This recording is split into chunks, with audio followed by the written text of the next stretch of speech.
করে চটজলদি fried rice, ঝরঝরে ফ্রাইড রাইস বানাতে হয় সেটাই আপনাদের সঙ্গে আজকে শেয়ার করব।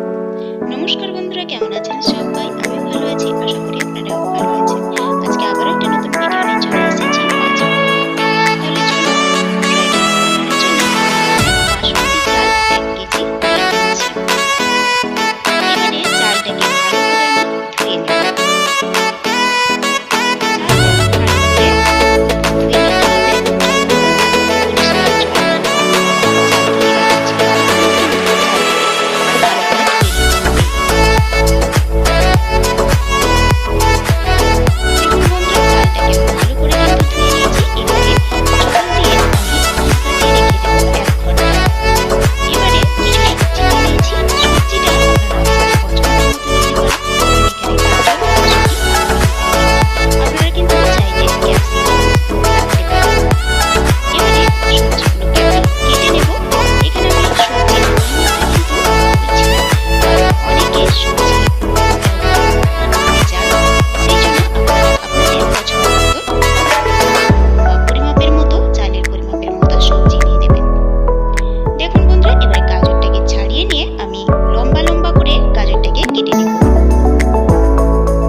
গরম মশলা আর তেজপাতা, তার সঙ্গে তেল দিয়েছি আর ভাতটা ভালো করে সেদ্ধ হওয়ার জন্য দিয়েছি লবণ।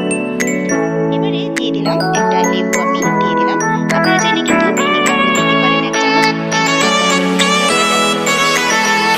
চালটা যেমনই ঝরঝরে হয়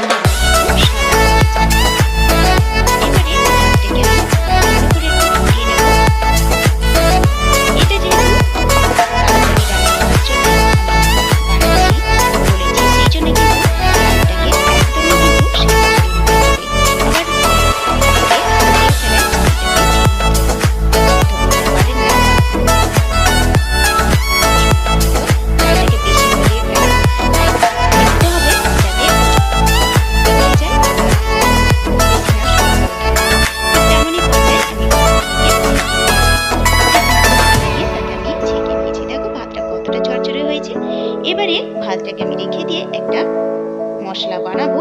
তার জন্য নিয়ে নিয়েছি এলাচ, লবঙ্গ, দারচিনি আর গোলমরিচ, আর নিয়েছি জায়ফল আর জয়িত্রী, সাজিরে, সামরিচ মেশানো আছে সেটা আমি দেখিয়ে দিলাম। এবারে শুকনো খোলাতে আমি এটা আমি ভেজে নেব। প্রথমে জায়ফল আর দারচিনিটা দিয়ে দিলাম। এগুলোকে একটু নেড়ে চেড়ে আমি দিয়ে দেবো বাকি মশলাগুলো, গোটা মশলাগুলো।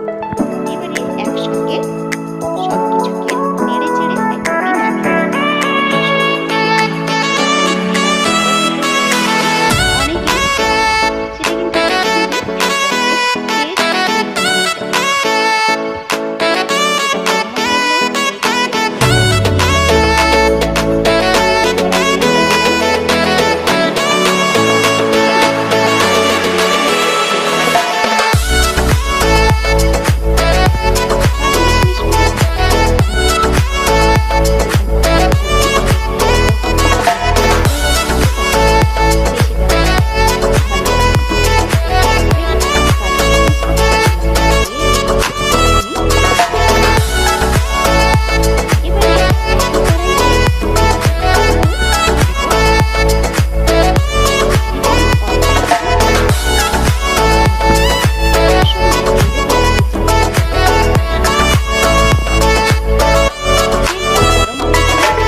একদম